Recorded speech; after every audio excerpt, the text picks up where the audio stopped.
Hello friends, and welcome to the weekly moon update. In these videos, we talk about the moon energy for the current week, as well as a little bit of astrology, and I'm happy to report that in today's video, for the week of May 25th through the 31st, I don't have that much astrology to talk about, if any, but we do have a full moon in Sagittarius, so it's time for a Sagittarius celebration at the end of the week, happening at 4:44 a.m. Hopefully, the energy has shifted for you this week. You have your little comfy, cozy nest that you've been retreating to, and now you're feeling inspired and hopeful with this Sagittarius full moon. So I'm excited to jump into today's video. Let's jump into it.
So we have another full moon week where the full moon's not happening until the end of the week on Sunday and the last day of the month. So this entire week is a waxing gibbous moon, increasing with light, increasing with energy, and increasing with that internal fire or that internal spark that Sagittarius helps ignite within us. By the end of this video premiere, if you're watching it live on Sunday at 8:30 p.m., the moon is going to enter void of course at 8:53 p.m. So we'll still be in void of course Monday morning until the moon moves into Libra officially at 10:34 a.m.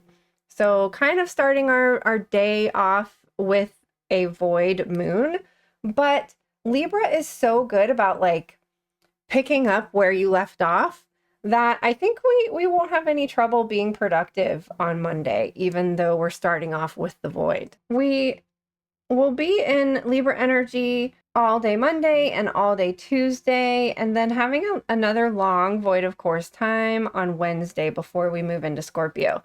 So Libra season is at the end of September and the beginning of October.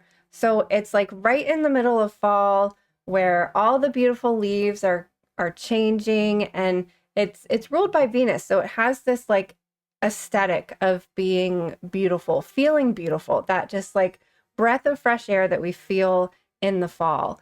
And I don't know, it just helps. Libra energy for me helps me just like pause and take a few deep breaths and find my center again. If my scales are maybe teeter-tottering a little bit, it just helps you come back to equilibrium. It helps you find that balance and find that harmony. And it's kind of a nice way to start off the week. Hopefully you got a lot of chores done over the weekend with the Virgo energy. And yeah, I feel like Monday and Tuesday are probably going to be the more productive days because we're moving into a water sign for the middle of the week. So like the last few weeks, we've had the middle of the week be our productive week because of various things happening at the beginning and the ends of the week. So this feels like we're actually maybe having a productive Monday and Tuesday, with maybe a slowdown in the middle of the week with Scorpio, especially because we just had our Scorpio full moon. So I find that when the moon goes through a sign that it was recently full in, might bring up something that full moon illuminated for you. So that's just something to keep in mind as we're making our way towards the middle of the week. But I mean, I don't know, Wednesday is going to be a very long void, so it might feel like kind of like an in-between day, and then we'll really be in the Scorpio energy Thursday. and most of Friday too, because the moon won't start to transition until 8:04 p.m. Friday, and it's a long transition again too, almost a 12-hour transition from 8:04 p.m. Friday till 8:45 a.m. Saturday morning. So Saturday morning is when we are moving into that Sagittarius full moon energy. And keep that in mind because it feels very short. It feels like we only have Saturday and Sunday morning until the moon starts to transition. And it's a long transition from Sagittarius into Capricorn. It won't be until 9:19 p.m. Monday night. So it really does kind of feel like this brief, quick, fiery Sagittarius full moon. So really, I mean, if you want to like go out and look at the full moon, Saturday night is kind of the only day to do it, because Sunday night it's going to be in transition. So keep that in mind as we are heading up to this full moon, that it's going to be bright and quick and fiery and hopefully hopeful hopeful and inspirational. So our oracle card today is coming from the Shaman's Dream Oracle by Colette Baron Reed. This is like one of my favorite decks to work with for Sagittarius energy. And we have overflow, overwhelm, and plenty. Too much, overwhelm, and plenty. So many good things are headed your way or are already occurring in your life right now. Yet you may be thinking that they're not possible or you're not worthy of them. Abundance is everyone's natural state before we project our restrictions on it, defining what it means, who has it, who gets it, and so forth. Right now, take yourself out of your conditioning and look at your life through the eyes of plenty. There is so much beauty and love, opportunities and divine synchronicities destined to support your dreams abound and are lined up for you. Yet it's sometimes difficult to discern it all because you're bombarded with too much information and stimulation, distracting you from the truth that all is well. Sometimes all of this overflow can be overwhelming, and you may find yourself responding with empathy overload. Empathy overload occurs when you tune into the collective angst and fear about impending changes and uncertainties. It's unmanageable. You'll feel like you're drowning in those emotions. It's time to allow yourself to detach, to bring yourself back to your life, restore your faith in a power greater than you, and remind yourself to focus on your smaller personal universe, which is much easier to manage.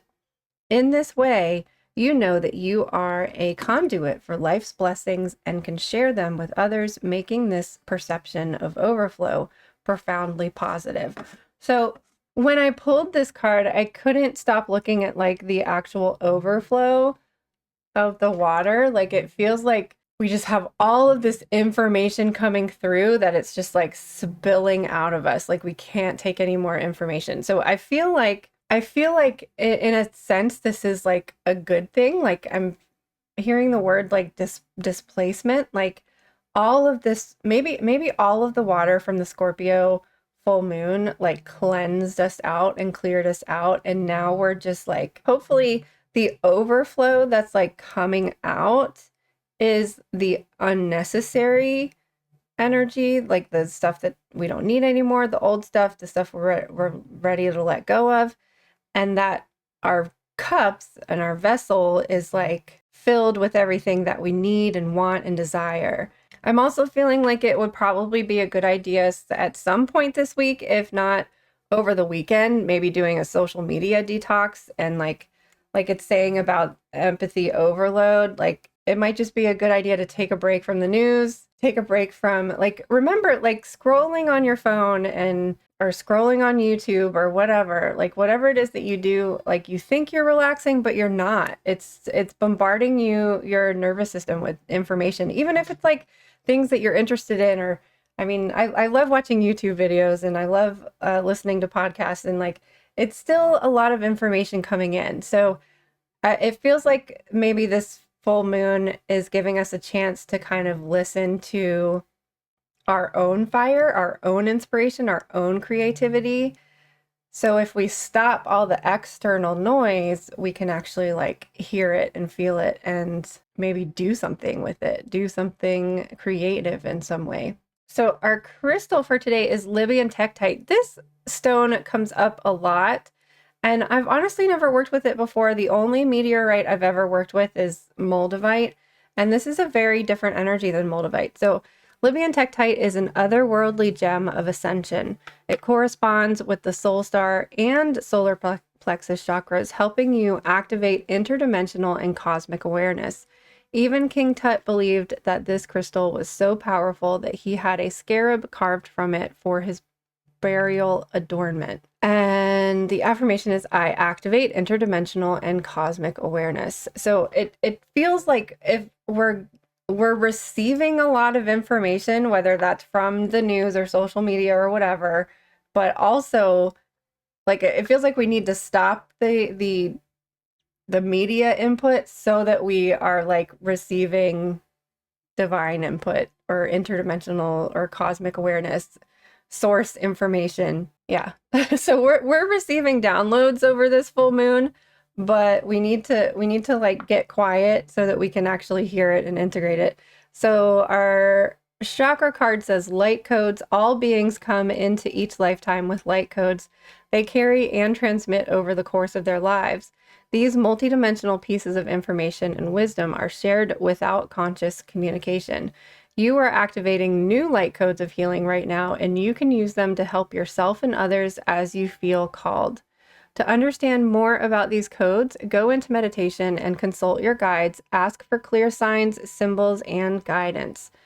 So this is a third eye chakra card. Whoops. This is a third eye chakra card. The crystal they recommend is sodalite, and the herb is mandrake root. So if you don't have Libyan Tektite, sodalite is a good crystal to work with for sleeping and dreaming. So that would be good for receiving downloads and information. So honestly, the energy of this week feels so much better than what we've been experiencing the last few weeks, but really the last month and this entire year and the last year. This week just feels a little bit more hopeful, feels a little bit lighter. And I hope that we can all take a deep breath with this Libra energy, cleanse and clear with the Scorpio energy, and get inspired and excited with the Sagittarius full moon. Thank you so much for being here. I hope you have a wonderful and happy full moon, and know that I cannot wait to see you on the other side of the looking glass again sometime soon.